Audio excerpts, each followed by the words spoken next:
என்ன முதலமைச்சர் எப்படி மனுஷன்? சென்னையில மாணவர்களை ஒரு கண்டக்டர் அடிச்சு விட்டான். பெரிய ஊர்வலம் கோட்டைக்கு வந்துட்டாங்க. ஒரு முதலமைச்சர் கீழே வந்தாரு. என்ன யாரு ஒரு கண்டக்டர், எப்ப அந்த கண்டக்டர் எந்த ரூட்டு கேளு டிஸ்மிஸ் பண்ணிட்டாரு. பையங்க பூரா தலைவர் காமராஜ் வாழ்க வாழ்கன்ட்டு போயிட்டான். 1 மணி நேரம் கழிச்சு அந்த கண்டக்டர் வந்து நிக்கிறான் ரூம்ல. எந்த ஊர் கண்ணு? செங்கல்பட்டு. எத்தனை பேர்? 7 பேர். எத்தனை பேர்? நான் தான்.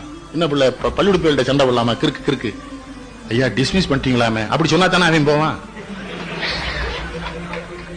நீ போய் வேற ரூட்ல வேலை வாருன்னு என்ன? இது படிப்பல்ல பெரியவர்களே, அறிவு. படிப்பு வேறு, அறிவு வேறு. படிப்பு அறிவை தராது. அறிவு இருக்கணும், படிக்கணும்.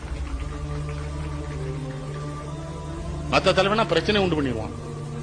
இதே பெரிய சிக்கலாகி பஸ் அவனுக்கு உடைச்சு இவன் உடைச்சு தீய வச்சு கொளுத்தி 10 நிமிஷம். எப்படி தலைவர்? காமராஜர் மெத்த படித்தவரான்னு கேட்டாங்க.